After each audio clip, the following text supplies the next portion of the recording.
আসসালামু আলাইকুম। এই ক্লাস রেকর্ডিংয়ে আমরা হচ্ছে স্কেজুলিং টপিকটা শুরু করব। তো স্কেজুলিং টপিকটা হচ্ছে আমরা যখন অপারেটিং সিস্টেমের একদম শুরু থেকে ক্লাসে ভার্চুয়ালাইজেশন অফ সিপিইউ পড়েছিলাম। তো ওইখানে হচ্ছে আমরা বলছিলাম যে আমাদের কম্পিউটারে হচ্ছে একই সাথে অনেকগুলা প্রসেস রান করে, কিন্তু এরা হচ্ছে at the same time run করতেছে না। একটা কিছুক্ষণ রান করতেছে, তারপরে হচ্ছে আরেকটা কিছুক্ষণ রান করতেছে, এভাবে চলতে থাকে। বাট আমাদের চোখের দেখায় মনে হয় যে সবগুলা প্রসেস আসলে একই সাথে রানিং। তো এই যে একটা প্রসেস কিছুক্ষণ চলার সুযোগ পায়, এরপর হচ্ছে অন্য একটা প্রসেস চলে, এই কাজগুলো হচ্ছে অপারেটিং সিস্টেমের স্কেডিউলার অংশটা করে।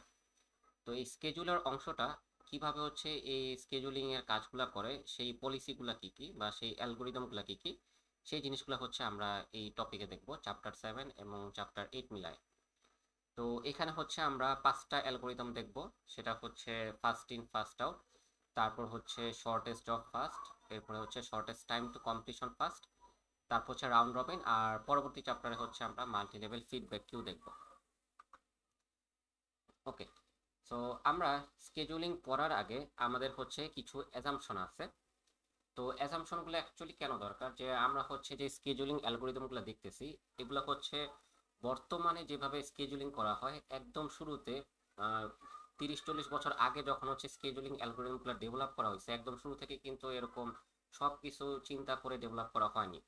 তো তখন হচ্ছে আমাদের কম্পিউটারের পাওয়ার যতটুকু ছিল, আমরা কম্পিউটার দিয়ে যতটুকু কাজ করতে পারতাম, ওই কাজের উপর ভিত্তি করে করে হচ্ছে অ্যালগোরিদমগুলো ডেভেলপ করা। এবং পরবর্তীতে যখন হচ্ছে টেকনোলজি ইমপ্রুভ হয়েছে, আরও আমাদের কম্পিউটারে হচ্ছে কম্পিউটিং পাওয়ার বাড়ছে, কাজের ভ্যারাইটিস বাড়ছে, তখন হচ্ছে আরও নতুন নতুন ঝামেলা তৈরি হয়েছে। তখন ওই ঝামেলাগুলোকে আস্তে আস্তে ইন্ট্রোডিউস করে ওগুলাকে সলভ করার চেষ্টা করা হয়েছে। তো একদম শুরুতে যখন অ্যালগোরিদমগুলো ডেভেলপ করা হয়, তখনকার সিচুয়েশনটা হচ্ছে অনেকটা এরকম ছিল, যেটা এই 5টা পয়েন্ট দিয়ে বলা আছে।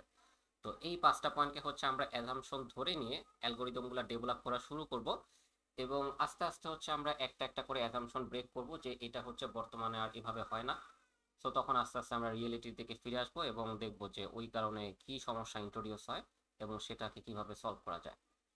তো আমাদের প্রথম অ্যাজাম্পশনটা আছে যে হচ্ছে each job runs for the same amount of time. এখানে হচ্ছে জব বলতে আমরা কোনো অ্যাপ্লিকেশন বা প্রসেসকে বুঝবো। তার মানে এইখানে আমার কম্পিউটারে যতগুলো প্রসেস আছে, যেমন ধরেন এই গুগল ক্রোম ব্রাউজার, তারপর হচ্ছে কোনো একটা মাইক্রোসফট পাওয়ার পয়েন্ট, তারপর হচ্ছে কোনো একটা গেম, সব কিছুই হচ্ছে সমান সময় ধরে রান করবে। মানে হচ্ছে ধরেন সবগুলাই হয়তো 10 মিনিট করে রান করবে, বা সবগুলাই হয়তো 5 সেকেন্ড করে রান করবে, এরকম। তারপরে হচ্ছে all jobs arrive at the same time. এটার মানে হচ্ছে যে আমার অপারেটিং সিস্টেমটা যখন হচ্ছে কোন একটা প্রসেসকে স্কেডিউল করবে, এর আগেই হচ্ছে সবগুলা জব এই স্কেডিউলিং অ্যালগোরিদমের কাছে হচ্ছে ভিজিবল হবে। এটা হচ্ছে এরকম চিন্তা করতে পারি, লাইক হচ্ছে আমরা কম্পিউটার ওপেন করার পরে যা যা হচ্ছে রান দিব সব হচ্ছে অটোমেটিক, মানে রান হয়ে যাওয়া শুরু করবে, মানে সব কিছু হচ্ছে সিস্টেমের কাছে হচ্ছে অটোমেটিক চলে আসবে। ব্যাপারটা হচ্ছে অনেকটা এরকম। তো এরপরে হচ্ছে বাট বাস্তবে হচ্ছে এই অ্যাজাম্পশনটা কাজ করবে না, বাট আমরা আর কি শুরুতে ধরে নিচ্ছি। কারণ হচ্ছে অ্যাকচুয়ালি আগেরকার দিনের কম্পিউটারগুলো হচ্ছে ব্যাপারটা এরকমই ছিল, যে আমরা কোনো একটা কাজ গুছানোর পর জাস্ট কম্পিউটারটা অন করে ওই কাজটা করতাম, করে হচ্ছে আবার কম্পিউটারটা অফ করে দিতাম, কারণ জিনিসগুলো খুবই এক্সপেন্সিভ ছিল। সো এই কারণে হচ্ছে তখনকার দিনে এই অ্যাজাম্পশনটা ভ্যালিড ছিল। আচ্ছা, এরপর হচ্ছে থার্ড নাম্বার অ্যাজাম্পশন, যেটা যে একটা জব যখন শুরু হয়ে যাবে ওইটা শেষ না হওয়া পর্যন্ত আমরা ওকে থামাইতে পারবো না। সো একদম ও হচ্ছে কমপ্লিটলি শেষ হবে, তারপর হচ্ছে অন্য একটা অ্যাপ্লিকেশন রান করার সুযোগ পাবে। তার মানে আমরা এট এ টাইম, এই অনুযায়ী অ্যাজাম্পশন 3 অনুযায়ী এট এ টাইম হচ্ছে আমরা একটার বেশি অ্যাপ্লিকেশন কম্পিউটার রান করতে পারবো না, এই চিন্তাটা ধরে নিচ্ছে। আচ্ছা, এরপর হচ্ছে 4 নাম্বার, যেটা all jobs only use the CPU. মানে হচ্ছে আমার এইখানে শুধুমাত্র কম্পিউটেশনাল কাজই হয়, আমি হচ্ছে কোনো ডাটা রিড বা রাইট করতেছি না, ডিস্কের সাথে কোনো কমিউনিকেশন করতেছি না। এটা আরেকটা অ্যাজাম্পশন। আর লাস্ট অ্যাজাম্পশনটা, the run time of each job is known. মানে হচ্ছে আমার একটা অ্যাপ্লিকেশন কতক্ষণ ধরে চলবে এই জিনিসটা হচ্ছে অপারেটিং সিস্টেম আগে থেকে জানবে। তো আগেরকার দিনের অ্যাপ্লিকেশন বলতে আসলে কি ছিল, যে কোনো একটা কম্পিউটেশনাল কাজ বা কোনো একটা ম্যাথমেটিক্যাল কাজ হচ্ছে করা হইতো কোড লিখে।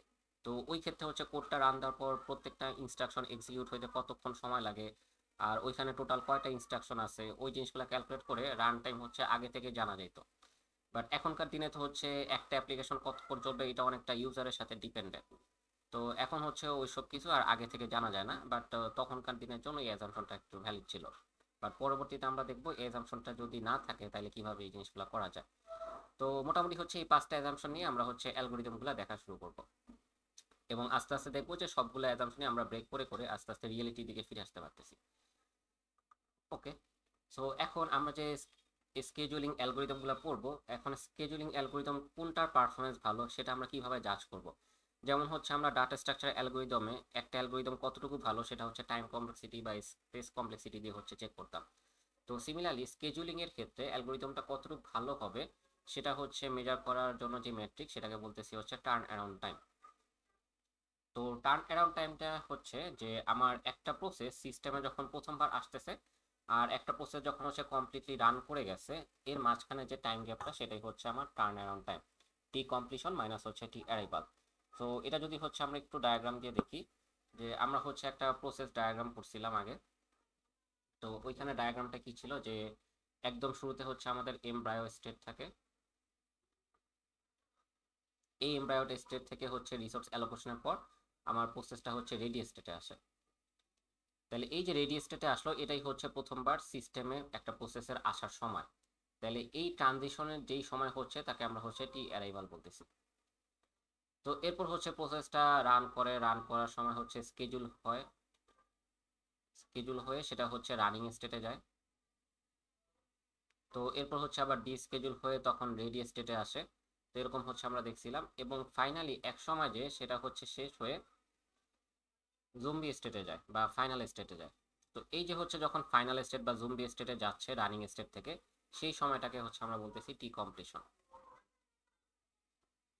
ঠিক আছে, তাহলে হচ্ছে আমাদের টি অ্যারাইভাল হচ্ছে যখন প্রসেসটা এমব্রায়ো স্টেটে যে সব রিসোর্স অ্যালোকেশন করা কমপ্লিট হইলে রেডি স্টেটে আসে, সেই ট্রানজিশন পিরিয়ডটাকে বলতেছে হচ্ছে অ্যারাইভাল টাইম। আর যখন হচ্ছে প্রসেসটা বারবার স্কেজুল ডিস্কেজুল হয়ে একদম রান টান করা শেষ করে যখন জুম্বি স্টেটে যায়, এখানে জুম্বি বানানটা ভুল লিখছি। আচ্ছা, যখন হচ্ছে জুম্বি স্টেটে যায় তখন হচ্ছে যেই টাইম পিরিয়ডটা হয় সেটাকে বলতেছি আমরা টি কমপ্লিশন। এই মাঝখানের যে গ্যাপটা, এই গ্যাপটাকে হচ্ছে আমরা বলবো turn around time. So turn around time হচ্ছে টি কমপ্লিশন মাইনাস টি অ্যারাইভাল।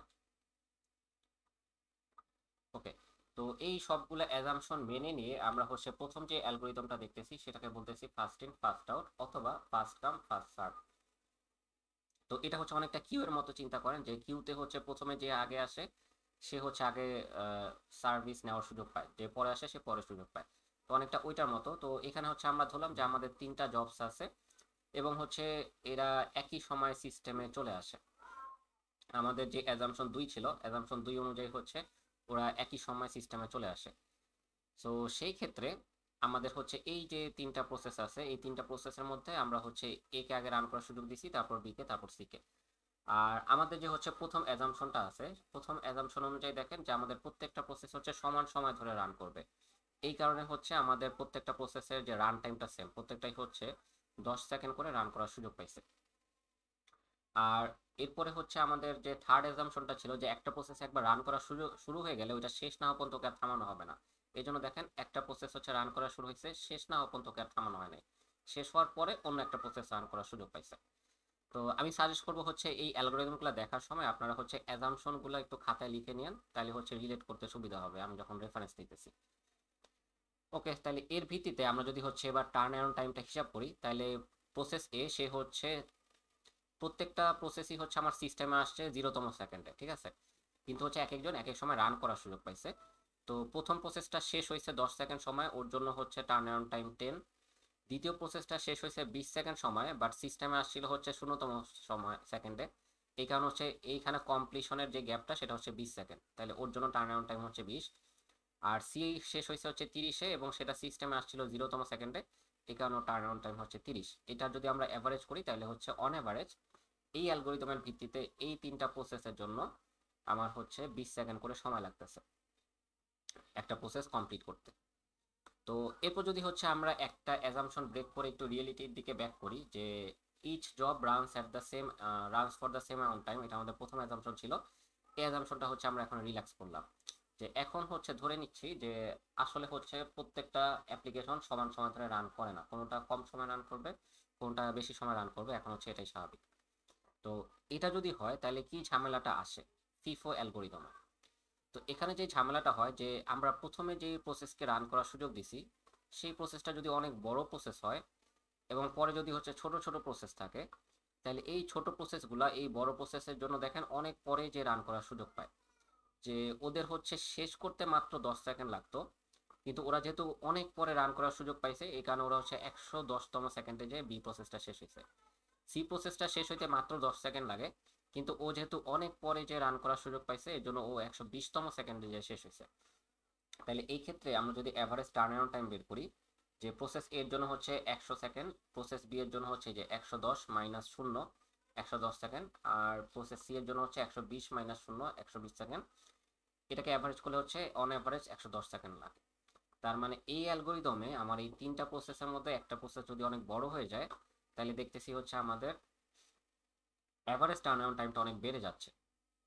তার কারণ কি, যে ছোট ছোট প্রসেসগুলো ওই বড় প্রসেসের জন্য অনেক পরে যে হচ্ছে রান করার সুযোগ পাচ্ছে। তাইলে এটা হচ্ছে সলভ করার জন্য আমরা কি চিন্তা করতে পারি, যে ছোট প্রসেস ওদের হচ্ছে বেশি টাইম লাগে না, ওদেরকে যদি আমরা আগে রান করার সুযোগ দিই আর বড় প্রসেসটাকে যদি পরে নিয়ে যাই, তাহলে তো হচ্ছে আমাদের কাজ হয়ে যাচ্ছে, যে ছোট প্রসেসগুলো আগে আগে রান করা শেষ করে দিল, তাহলে ওদের টার্ন অ্যারাউন্ড টাইমটা কমে গেল। আর এখানে এই টার্ন অ্যারাউন্ড টাইমটা যদি কমে যায় তাহলে অ্যাভারেজ করলে আমার টার্ন অ্যারাউন্ড টাইমটা একটা ছোট ভ্যালু আসবে। তো এই সলিউশনটাই হচ্ছে আমরা দেখব। আর হচ্ছে বাই দ্য ওয়ে এই ইফেক্টটাকে হচ্ছে কনভয় ইফেক্ট বলে, যে হচ্ছে আমার একটা বড় রিসোর্স কনজিউমারের জন্য অন্য ছোট ছোট রিসোর্স কনজিউমারকে হচ্ছে সাফার করা লাগে, এটাকে হচ্ছে কনভয় ইফেক্ট বলে। এটা একটু দেখে রাখি। ওকে, তো আমরা হচ্ছে নেক্সট যে সলিউশনটা দেখতেছি, যে ছোট প্রসেসগুলোকে যদি আমরা প্রথমে রান করার সুযোগ দিই আর বড় প্রসেসটাকে যদি হচ্ছে পরে রান করার সুযোগ দিই, তাহলে দেখেন আমার এভারেজ টার্ন অন টাইম কত আসে। প্রথম প্রসেসের জন্য টার্ন অন টাইম হচ্ছে 10, দ্বিতীয় প্রসেসের জন্য টার্ন অন টাইম হচ্ছে 20, আর তৃতীয় প্রসেসের জন্য টার্ন অন টাইম হচ্ছে 120। ও 120-এ শেষ হয়েছে, বাট সিস্টেমে আসছিল 0তম সেকেন্ডে, এই কারণে হচ্ছে 120। অ্যাভারেজ করলে দেখেন 50 চলে আসতেছে। তো আগের প্রসেসে ছিল হচ্ছে 110, বাট এইবার চলে আসতেছে হচ্ছে 150-এ।